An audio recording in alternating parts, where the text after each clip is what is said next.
We didn't even really mention Steve. Steve who? Yeah, I guess we should mention that Steve's still on the podcast. He's just not here today. We glossed right over him. We didn't even...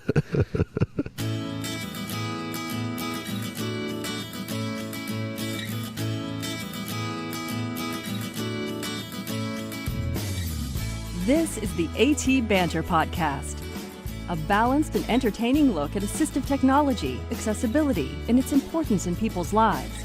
Join Rob Minot, Ryan Fleury, and Steve Barclay as they banter with people around the world about anything and everything regarding assistive technology and the disability community.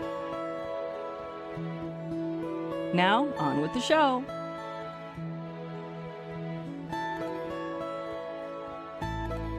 Hey, and welcome to another episode of AT Banter 2019. Woo-woo. Happy New Year to all. Yes, back after a bit of a break. It was a bit of a break. Did you? How was your holidays? My holidays were excellent. Yeah, Yep. Pretty busy. Did you stay in town?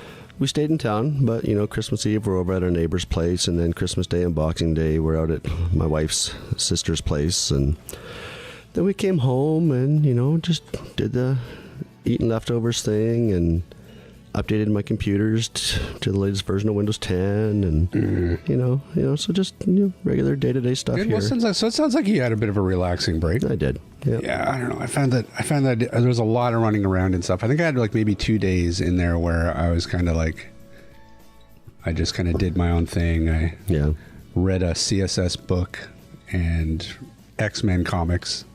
Wow. And that was it. Played and drank out of your BB-8 coffee mug. That's right. Woo! Actually, it's funny. I also got a Chewbacca coffee mug as well. So, well, speaking of Star Wars, while we're on the topic, I think my sister-in-law was saying that for some unknown reason, she was out shopping and she bought, I think she said, a Darth Vader toaster. Ooh. And I didn't want it, but then after I got home, I thought, I wonder if Rob wants a toaster. Of course I would want a Darth Vader toaster. Well, it may be Darth Maul. I don't know if she knows the difference. Whatever, sure. So, yeah? Okay, I'll let her know. Do it, yes. I don't know if it's 2-slice or 4-slice or what it is. Doesn't matter. If it makes Death Star toast, I'm in. Excellent. Yeah, so 2019, can you believe it? I know. We're working on 3 years. Yep. May of 2016 we started, and we're getting up there. It's exciting times. I've almost got shows booked to the end of February now. Already? Mm-hmm. Oh, really? Yep. Oh, wow. I'm working. Clearly. Yeah, we're gonna have some good shows coming up. I'm excited. Anything you want to tease people with? You want to tickle them with a feather? No. Okay, fine. No feather for you people. No. One of the things I do want to do this year, and we've talked about it in the past, is I want to get a few more shows on talking about research being done in different disability fields. Yep. Such as, Parkinson's and, blindness or vision and that type of stuff, spinal injury. So we're going to have some shows on that are topical based as well. Yeah, and I would love to actually do some shows that are topic based again. We haven't really done that since year one, but I would love to do that because those were always really fun, and we learned a lot through those as well. Well, there's no reason why we can't go back and revisit, the brain-computer interface stuff and see where they're at now. And yeah, I love that stuff. There's even been some news articles now. Well, in the past month, I've seen where that technology seems to be getting better and faster as well. So, it may not be long before you're reading my thoughts and I'm yelling at you to stop. Stop reading my thoughts. Get out of my head. It's going to be a good year. That's right. Well, before we get too far ahead of ourselves, what the hell are we doing today? Today we are talking with Dr., President, and co-founder of TAP Systems, Inc., Sabrina Kemeny, on the TAP, which is a wearable mouse keyboard device. Yeah, it's pretty cool. They call it, I think another name for it is the TAP strap. But it's basically like, it almost looks like a plastic set of brass knuckles that you wear around your fingers, and somehow you're able to connect that to your smartphone, and you're able to actually type using different finger combinations. So yeah, it pairs to your device using Bluetooth. So interesting. This will be an interesting convo. Again, it's another wearable option for people who may not be able to use traditional mice and keyboards. I'm telling you, 2019 is going to be the year of the wearable yet again. I feel like last year was the year of Ira and the wearable. Yeah. Ira really, got some traction and really got out there, and a lot of people, have been raving about it. So one thing I'd like to see happen sooner rather than later, and hopefully we'll get more news on it this year, is AR and VR in terms of people with disabilities. Yeah. And how it can benefit them. Because it's not a lot of talk about that topic. We've mentioned it in the past, but well, there's your hint. I'm working on getting a guest on to talk about AR and VR. Oh, excellent! Look at you go. So yeah, we'll see. What should be interesting this year too is that I would think that Lookout app that Google has been developing should be out this year. Well, yeah, I saw something on Twitter this morning that Neil Squire had posted, so I went back to the article, and it's still the same blog article Google posted saying they were hoping to have it out by the end of last year, right. 2018, and still have seen nothing. Well, that could be a good thing. It could mean that they're still baking it. They want to make sure that it's fully baked before they release it. That's not a bad thing. But and I'm sure it's got to be out this year sometime. I would think. Being over a year behind schedule. And there's other apps, that do that very similar thing as the Seeing AI app for iOS.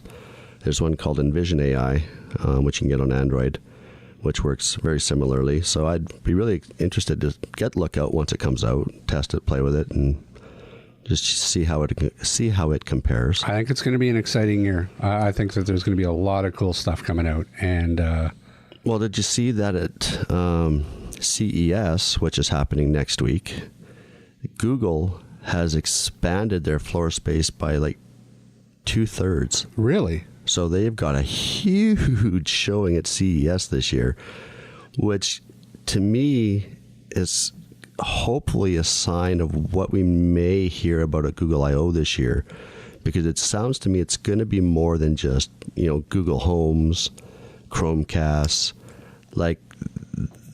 I think they're working on some products that they're going to show at CES. We'll hear more about at Google I/O, but to expand your floor space by that degree, you gotta have something. You've got to have something to show. It's not just going to be your Google Assistant stuff. So we'll see. We'll have to follow CES. What is that, next week? Yeah. Oh, there you go. We'll probably end up talking about it next week, I'm sure. Oh, maybe we should go to Vegas. Whoa, wouldn't that be good? I'd be down. I'm down. All right. Escape this rain. Yeah. We've got torrential rain today. It's insanity. But it's warm. All right. Well, enough of the small talk. We should get down to business, sir. Business. Hey, guess what this week is? What's this week? World Braille Day. Oh, that's right. Louis Braille's birthday tomorrow, January 4th. That's right. World Braille Day. So for anyone listening to this, it's either today or it was last week, depending on when you're downloading this podcast episode. But for us, it's tomorrow. World Braille Day. As you said, Louis Braille's birthday. Happy birthday. Happy birthday. Well, of course, World Braille Day is essentially, it's, not only does it celebrate to Louis Braille's birthday, who is, there probably hasn't been a more important invention than Braille in the past 200 years. He gave us literacy. Except for Pringles. Whoever developed Pringles, that was pretty amazing. And Doritos. Oh, Doritos tacos or Doritos nacho chips? Yeah. Oh, I think there's something in them because I could just plow through a bag of those. Yeah. Can't stop. When's Dorito Day? World Dorito Day. I'm sure we it should exists. Celebrate Robert Dorito. No. All right. Anyways. But yes, World Braille Day is, of course, a reminder of the importance of Braille. Where would we be without Braille? Wow. A lot of us who are blind would probably still be illiterate. Yep. maybe somebody would have come along with some way, shape, or form of reading and writing for us who are blind. But, Louis Braille came up with a code that worked and has, spanned 200 years. That's why it bums me out a little bit that we really have to push Braille literacy and the idea of Braille literacy, because it's so important. Braille is very important. I don't think that, especially in the sighted community, I don't think people really realize the importance of Braille and the importance of Braille literacy. They just think that, they've got screen readers, they've got text-to-speech output. Like, why would you want to learn Braille when you can just have something read to you? And they don't really conceive of the huge difference that it is to experience text through Braille, as opposed to just having something read to you. I mean, it's really like literally the difference between listening to an audiobook and reading a book yourself. Right. It's a very different experience. It is. And I remember when I had sight, I loved to read. Sit, lay in bed or sit on the couch and pull out a print book. Hardy Boys was my thing way back when I was a kid, and read a Hardy Boys book. And now, being blind and having to listen to audiobooks, some books will pull me in and I can experience them like I used to. But at the same time, there are people out there who audio just isn't going to work for, and they want that tactile book in their hands. Well, not only that, I mean, there are specifically situations in the everyday world where you're not going to be able to have text-to-speech or a screen reader tell you. If you're looking at signage, for example, text-to-speech is not going to help you. And sure, I mean, there's technology that is getting better where you could snap a picture of it, it could OCR it could, text-to-speech back to you. But I mean, Braille is such an elegant and simple solution. Mm-hmm. That and why would you not want to learn how to read as opposed to just having things fed to you? I mean, it's just a huge difference, and I think that a lot of people maybe don't really realize just how important Braille is and how important it is to somebody to be literate in Braille. Well, and I think one of the key things we're missing here a little bit is Braille is, for lack of a better word, the technology that won't break. Mm-hmm. Screen readers, computers will stop working or may just stop talking for some unknown reason. You may not have the skills or knowledge to be able to sort that out yourself. Labeling devices that have special labels and audio labels may fail as well, or you can't find batteries. Braille is not going anywhere and is very, very important to maintain. Even now with today's technology, Braille is still the best way to fall back and remain literate. Yeah, that's right. And it builds a foundation. All this other technology is great to fill in the gaps or to have on top of, Braille literacy, but it's just not a replacement for it. All right. So thank you, Louis Braille. That's right. And we celebrate World Braille Day, and your birthday, we'll make you a cake. Celebrate good times. Come on. Well, hey, on that note, while we're talking about Braille, I noticed this over the break, and I wanted to talk a little bit about it because I thought it was pretty cool. But it's on Kickstarter right now. It's a small little Braille labeler. I thought it was kind of a clever idea. Very low price point. They want to sell it for $40. But it's essentially, how to describe this? It's very portable, very light. It's just two pieces of plastic, sort of a long rectangle where there are holes that you would insert the Braille pins, and you would build the Braille yourself using these pins. So you'd fill in the cells that you needed to make up the dots. And then you'd put a piece of paper or a label inside that, close it up, and then press it together. To form your Braille. To form the Braille. And you can use it to, make labels. They're sort of touting it a little bit as an educational device. They're saying that it's a good tool for kids to learn Braille, sighted kids. Somebody who's visually impaired necessarily would not be a good solution for, I don't believe, Because you have to build the pins yourself. You have to see where you're putting the pins. I mean, I don't know how that would work if you were visually impaired, but... Yeah, that's why I was, thinking I may actually just go online and order, put my order in. It's, like you say, $35, $40 for pre-orders, and just get one and see how it works, see how it feels, see if it's going to be durable. I don't use a whole lot of Braille labeling around the house. I use another way of labeling things, but it might be interesting to get one and try it. It looks like the Kickstarter is up at the end of February.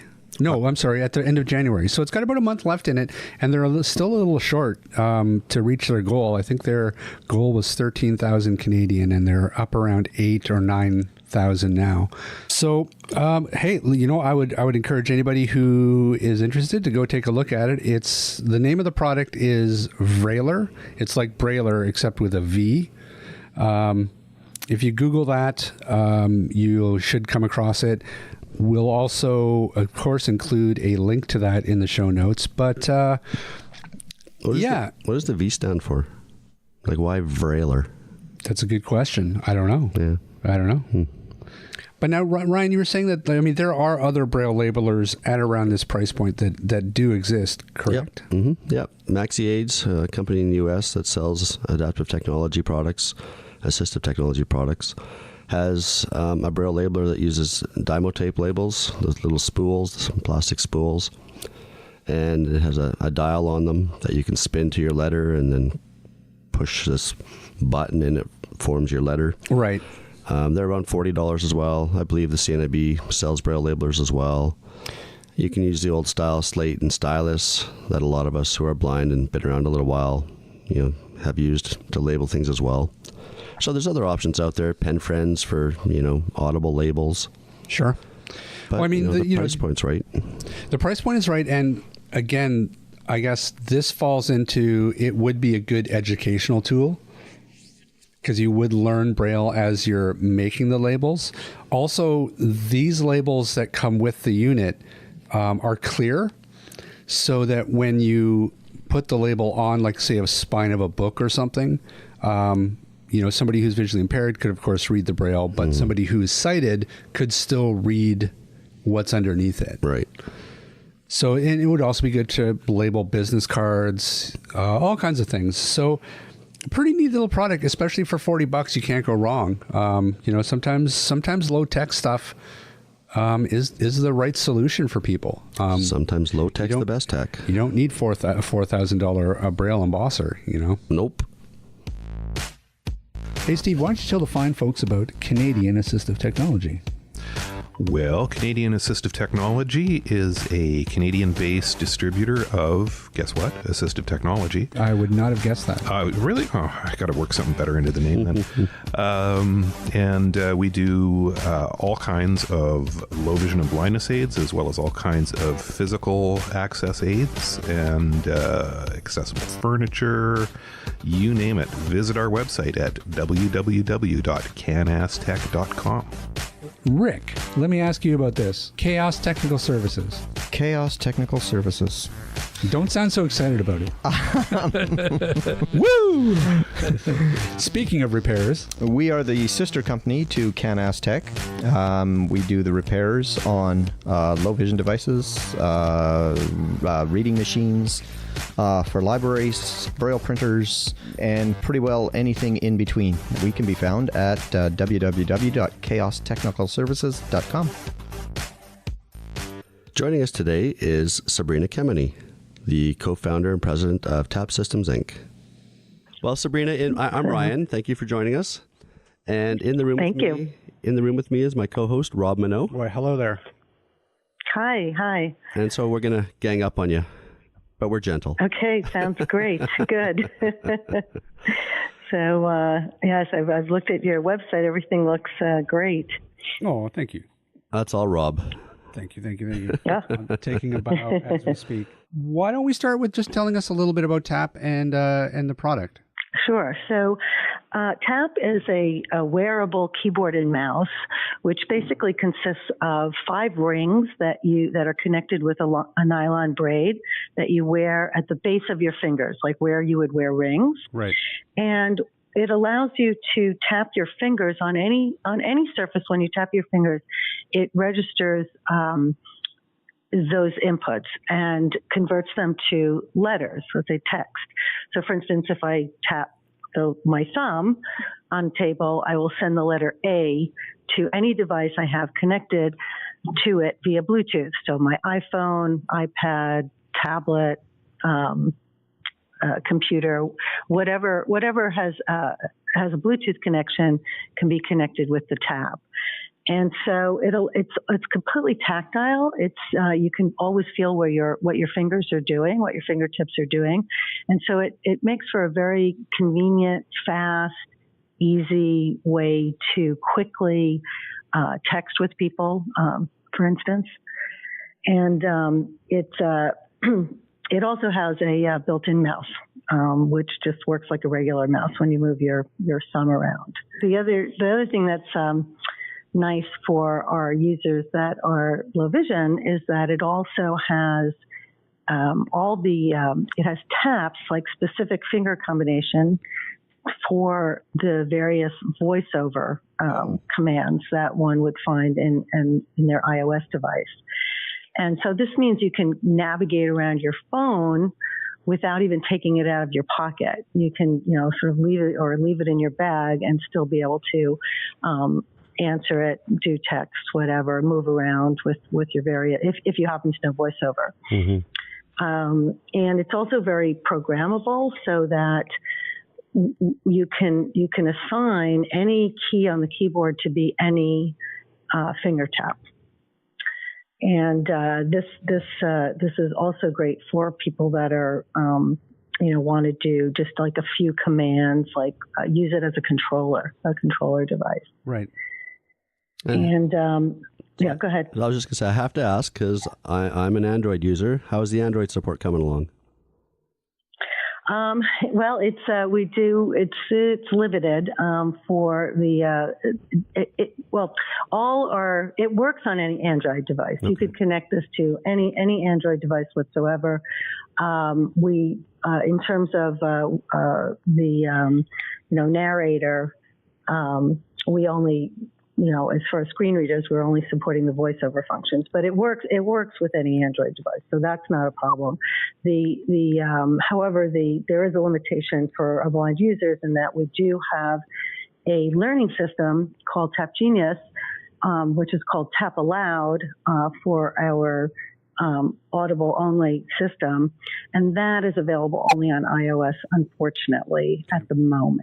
Okay. But so if you can just download that app, maybe somebody or somebody has an iOS system somewhere, an iPad, something.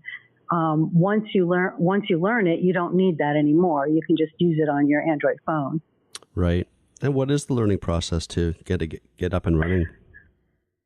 So it takes about 1 to 2 hours of playing the game. It's really a great system. It's very, very easy to use. What we do is we divide the alphabet up into 8 sections of letters, and each one has a little mnemonic memory trick, like let's say one finger down, which is associated with a jingle. So for instance, the most common consonants are never trample little sheepdogs, NTLS, which is the finger trick is 2 fingers together, like fingers, your thumb and index, is fingers 1 and 2, 2 and 3, 3 and 4, etc.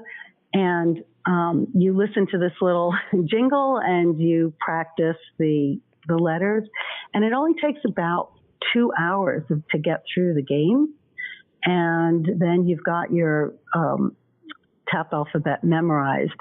It does take practicing about 10 minutes a day, I'd say, for about another 3 weeks before you're going to get really proficient, before your tapping speeds are going to reach let's say your QWERTY typing speeds if you're used to, if you have a whole setup that you're used to. But it's amazingly fast to get it into cognitive memory, which takes about 2 hours. So when you guys first entered the sort of the design phase of this, was it mainly a solution that you saw for ergonomics or convenience, or was there always sort of an accessibility idea behind this as well?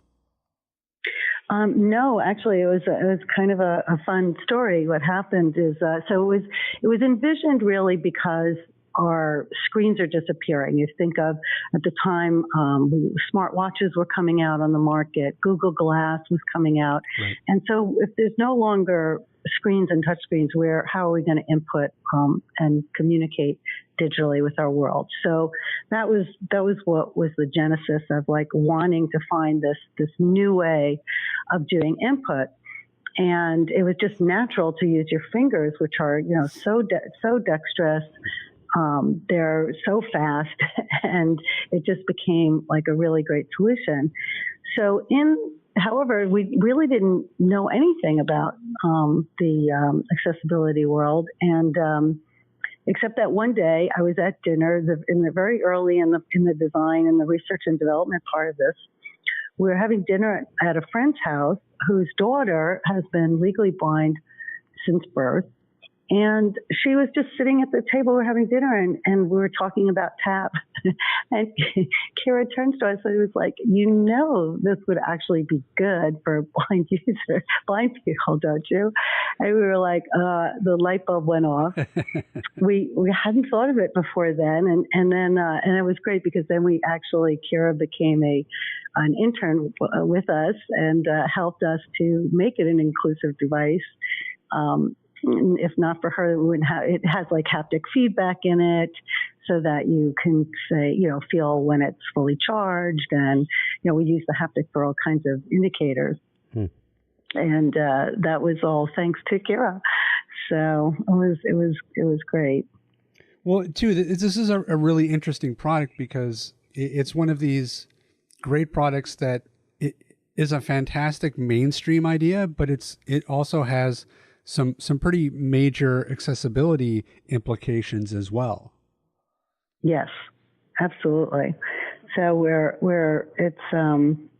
it's really been great that it is a mainstream product, and yet it's actually, because of the being inclusive, it's actually made it a better product. In fact, like that same haptic feedback, we use that on the mouse to indicate the clicks, like the right click, left click of your mouse. And,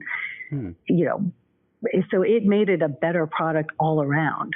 The fact that it was, designed for this, or that it's good for this market.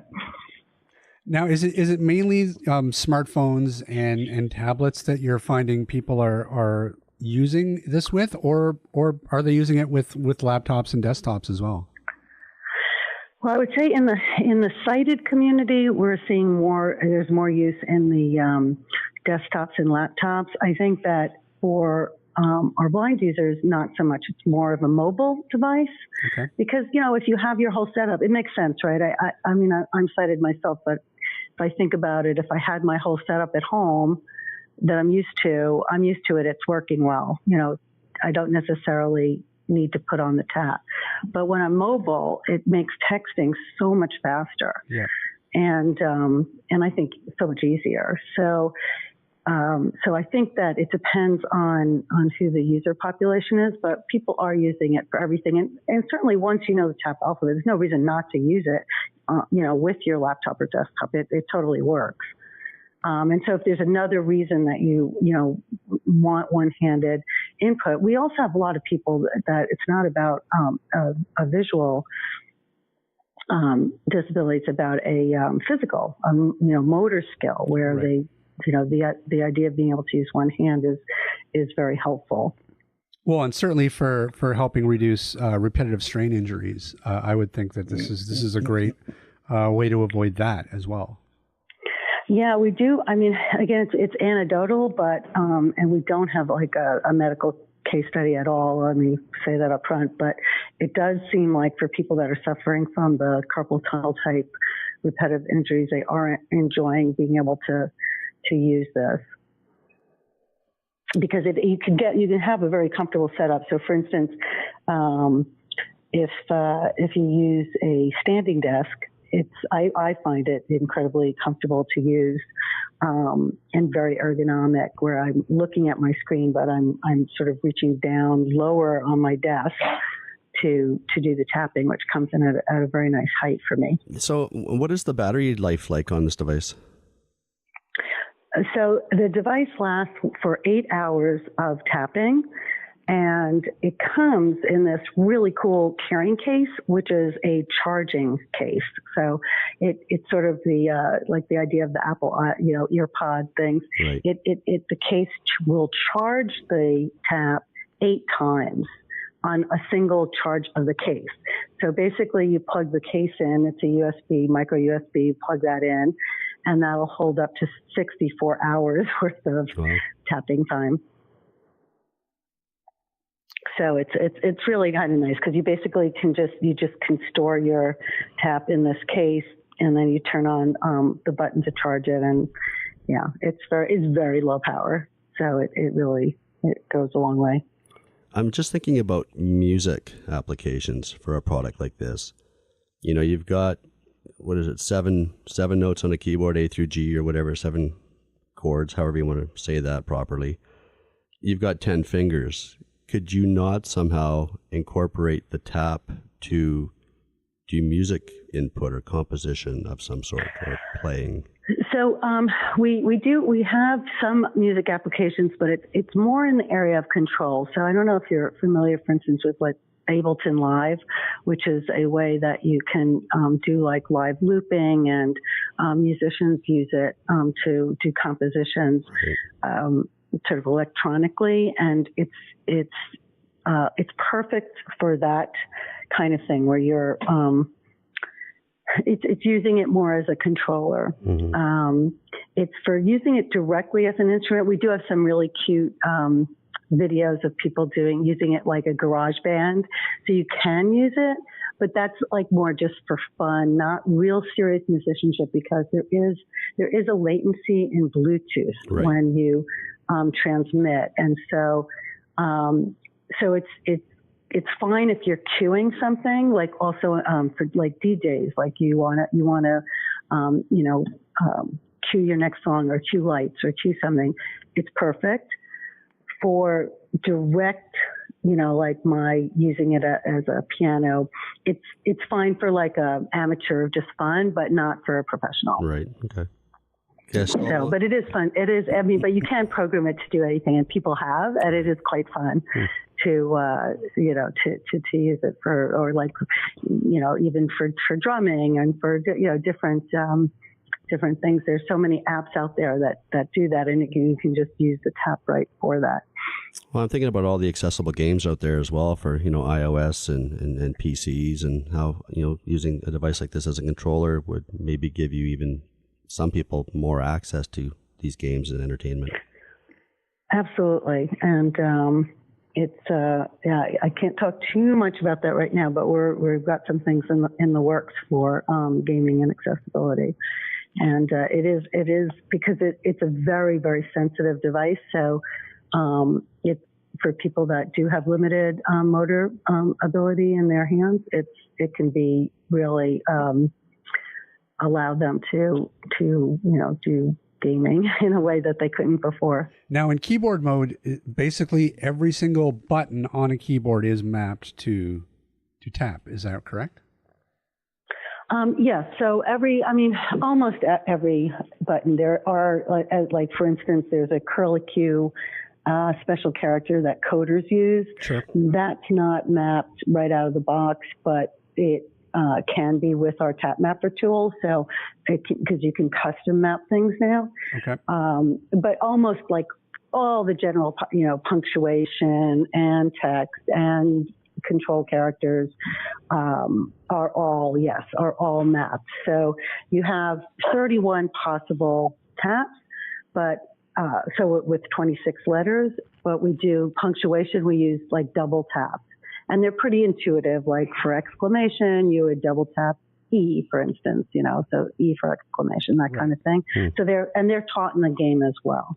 So they're pretty easy to learn. So So almost everything, not everything, but almost everything. But again, even if everything isn't mapped out of the box, it you can customize it so that it will absolutely be. Yes, absolutely. So if you use your whatever, I don't know, one of your hotkey buttons or whatever, and you want to have that, then you can just easily program that. You don't have to be a programmer to do that. I'm just thinking, for myself, I play guitar and bass and do some recording in my guitar dungeon here. I wouldn't have to keep reaching over for the keyboard on my table to hit the R key for record. I could just, put this on my finger, have my guitar in my lap, and hit the tap button or tap my knee or something to get it started, and away I go. Yeah, that would be great. Cool. It is nice for that. I'd like to, in a similar way, we actually now have a selfie tap, and I like that too. So, because I'm always very bad at the selfie reach thing, but yeah, it's the ability to easily not have to reach over to the keyboard is a great idea. So you do it right on your thigh. Yeah. It's always interesting when I think about input methods. I feel like we've been stuck with the same input methods for computing for I don't know how many years. How many years has a mouse and a keyboard sort of been the default input method, and all this technology, mobile phones and smartphones, and have come along, and we really haven't been able to. We're still using Bluetooth keyboards and Bluetooth mice. Yeah, we just Yeah, I mean, QWERTY was invented in 1974. I mean, that's 140 years ago, so it's really been a long time. And although there have been some attempts at improvements, the Dvorak keyboard to name something, it never really caught on. But it was invented really also for the keys for machines, right? To optimize it so that the keys didn't bang into each other and wear out, and so it wasn't optimized for humans. I mean, tap has been optimized for humans. The easiest taps are mapped to the most frequent letters in the English alphabet, and it's designed for humans, with first rather than machine first. I love that about it. And actually, that leads me to an interesting question. I mean, when you were developing the product, was it kind of like almost a two-pronged approach? Because not only you had to sort of get the technology in place, but then you had to figure out, well, how do we actually make this intuitive to people and make it easy to learn? Yeah, a lot went into the learning system. We worked with neuroscientists at Stanford in the memory lab there, and we, in terms of, it's very interesting. It's like if you want to remember something, if it's too easy, you won't remember it. If it's too hard, you'll throw the thing across the floor in frustration. So getting just the right amount of difficulty is very, very important. And so we did a lot of studies on that. We did a lot of dexterity studies to figure out what taps are the most comfortable. Everybody's hand is really different. There's all kinds of different styles of tapping, and with the tap, it doesn't matter. However you want to do it, you can do it. And so, yeah, there was a lot of research that went into before we even, started with the manufacturing or anything like that. There was a lot that went in just to come up with the alphabet, basically to optimize, to create a tap alphabet. That was happened first, and then of course there was the product design as well, which went through its iterations and coming up with a very comfortable and yet ergonomic and good detection type of device. Sure, because I mean, if you think about it, I mean, even each of our fingers on our hand, some fingers are more dexterous than others, and so did that kind of absolutely play into? Yeah, no, it's really important. I mean, yeah, and in fact, there are a few letters that are very, very difficult, and we have shortcuts for those because some people just cannot get them. So there's actually 5 difficult letters, and there's a shortcut for each of them. So for instance, the most difficult tap is all your fingers down except your ring finger. So it's everything but with your ring finger up. If you try that now, you'll see it's very hard. That is really That's hard. a J. That's the letter J, which is the least frequent used in the alphabet. But since some people can't do it, you can also double tap your middle finger, which is I. So you just tap that twice and you get a J. So, we have workarounds for the harder taps. Although once you get used to it, it's really not that bad. But so question I was anyway. Question I was just thinking about is, I don't really know how to phrase this, but is there like a one-handed mode? So like on Braille devices, Braille input devices, let's say you want to type a letter J. In Braille, you would hit dots 2, 4, and 5. Can you do like single finger inputs and then like another tap to enter a character? So if I wanted to do the letter J, I could do all the fingers one at a time and then a final command to actually enter that character? I think so, if I'm following you correctly. I mean, for instance, we do have like a command that takes you into a different mode. Like we have a switch command. So if you hit switch, that's how you get into the numbers mode. Now you're, so now your thumb is a 1 instead of an A.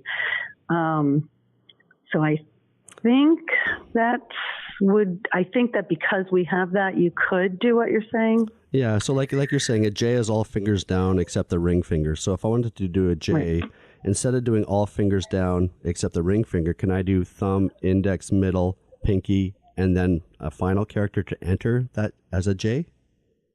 Or do I have to do all four? Yeah, well, fingers? You don't even have to do the final character because, I mean, you can change the mapping. So if you want a J to be something different, you could make it something different. Like you could make your own private alphabet, in other words. Okay. And see, that's the great part about it is that it's so customizable that you can just make it work the way you need it to. Yeah, exactly. Yeah.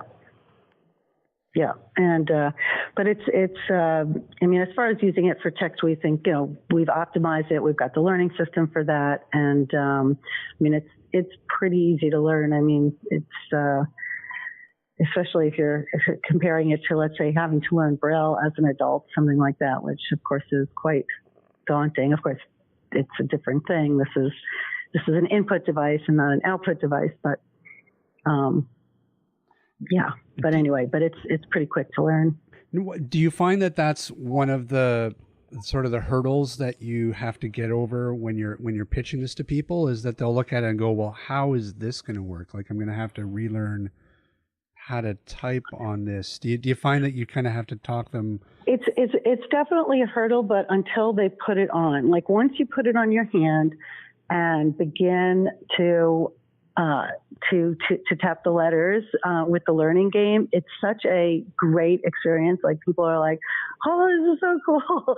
They're like, it feels good. It feels good. It's one of the nice things is that it is so tactile, and people like that. It's not opposite of a touch screen, which nobody likes. Even sighted people hate it. It's very It feels good, and then you kind of get it. You get it when you try it. So it's that kind of overcomes the obstacle. And look, I was amazed. And we thought it was a big obstacle when we discovered that it was like 1 to 2 hours. We're thrilled. I mean, that's pretty fast. So it is. It is absolutely. Well, I'm just thinking, as a blind person myself, when I'm trying to send a text, to somebody, it's slide my thumb across the keyboard till I find, the character, lift it, go to the next character, lift it, hopefully auto prediction's putting in the right predicted word I want. And, this would alleviate all that. Just tap, tap, tap, tap, tap, tap. Yeah. Yeah, I think it's really makes texting just a breeze. It's so much easier. And like, even when you use voice input, speak, dictation, one of the problems, whether you're sighted or not, is that you it makes the mistake. If you want to fix the mistake, then going back and fixing it is very time consuming. Yeah. So it's really nice in those situations. It's also really great in situations where you don't want to use voice input because of privacy. If you're in public, or you're at a class, or you're in any number of situations that you need it to be more discreet. You want it, you don't want anybody to know what you're texting. So, or writing in an email or whatever. So it's very, very private, and so I think it really supplements having the voice. Yeah, and I mean, the applications seem to be endless. I mean, I'm thinking even just for myself, the fact that I could tap on my leg as you're sitting on the train or the bus. Well, for example, my computer is connected to my TV in the living room, and so I will generally cruise around the internet or something on my big screen TV, and I have a wireless keyboard that I use and a wireless mouse. It'd be so great to just have tap and just be able to not only mouse but be able to type just sitting on my couch on my lap. Yeah, it's kind of fun. It's nice to have. Wow, I'm intrigued. I am too. Like, I'm just thinking about the future and how, like, we're gonna have smart glasses and and taps, and that's wearables. Yep. That's gonna be input. Well, that's really the ultimate application is really input for the smart glasses, and it's interesting because a lot of the for assistive technology, some of the smart glasses are pushing the way ahead for the rest of us. So it's kind of another interesting crossover technology. Well, I mean, wearables is the new craze right now, and I think that's because we're looking for what that next jump is going to be. We went from cell phones to smartphones, and that was a huge jump, and within 5 years smartphones became ubiquitous, and I think that's sort of the next thing. We're looking for that next jump, and I think that wearables, things like smart glasses, smart watches, tap, I think that is all poised to be that. Yeah, well, we certainly hope so. We think that it is coming. It's pretty exciting, and we're seeing more and more adoption in various like especially in enterprise situations where people really there's more utility for having the smart glasses, which can provide sort of a heads up display for people while they're doing something else. You're a mechanic trying to figure out something, or you're training in the Air Force, or you're on the factory floor and you need whatever to find some inventory thing. But I think it's I think starting in enterprise more strongly than consumer, but I think it'll go to consumer too. Yeah, and so how does the sizing fit? Because I'm assuming, while we know one size doesn't fit all. Correct. So it's very, very adjustable. It has these little straps. It's like this little rope on the bottom where you can loosen, and it's like a ring, and each ring is open on the bottom, which kind of opens and shuts. So we have two sizes that pretty much fit everybody. So if you're so most women, so children and most women will take the small up to ring size 9. And then most men will order the large. And it pretty much will cover everyone, unless you have the most enormous, fingers. There's like a couple of percent that it won't fit well. But for most people, the small and large cover everyone. And so. And are there different? If you're in the middle, there is a size chart on our website, and when you order it, that will it's basically it's that you can measure across your palm, like right where your fingers hit your palm. If you took a measurement there, like folded a dollar bill in half, which is exactly 3 inches, by the way. If your hand is smaller than the width of that dollar bill, you order a small. If it's bigger, order a large. Okay. And if we wanted to... Oh, and by the way, you know where we got that trick of the dollar bill, which is on the size chart, which is on the website from one of our blind users? Yes. That's funny. I had no idea. They were like, it was such a good idea. Well, we're in a culture now, too, where a lot of, blind, visually impaired people are getting colored canes. So if we wanted to get all blingy, can we get different colored rings? No, not right now. We only have the, it's pretty cool looking though. It's black with little silver, I don't know what you'd call it. It's little silver things on the top of it. So it looks very high tech. It does. Great. Well, so if people are interested in TAP and finding more about it or ordering, where can they go? So please go to the website, which is www.tapwithus. tapwithus.com. So it's tapwithus.com. And you can order right from the website. You can also order on Amazon.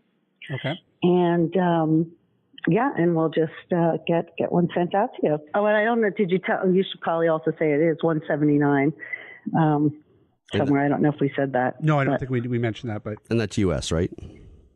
U.S., yeah, Great. U.S. Okay, great. But we ship internationally all over the world.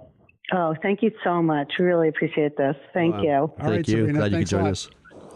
All right, take care. All right. Okay. Bye-bye. I'm intrigued by it. Yeah. I don't know if I've got the $250 Canadian, but I'm intrigued. It's pricey, but it is super cool. Like, when we were talking to her, I was going through all the different applications for me personally in my head. Right. And I was just like, wow, I really want one.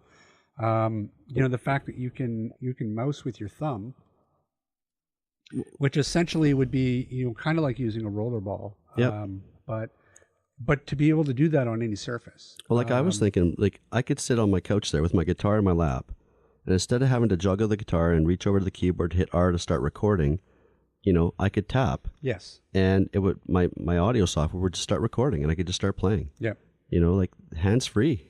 We've been locked into the same input methods, like I said, for many, many years, just basically turning the conventional, keyboard and mouse, into wireless versions so that we can use them a little bit more portably and more conveniently. But nobody's really seemed to have really thought outside the box like this for years and years. So this is exciting. Yep. Again, it's expensive at this point. But is it really, it's got the haptics built in? So let's just say you're sitting on a bus or a train and you get an incoming call or a text.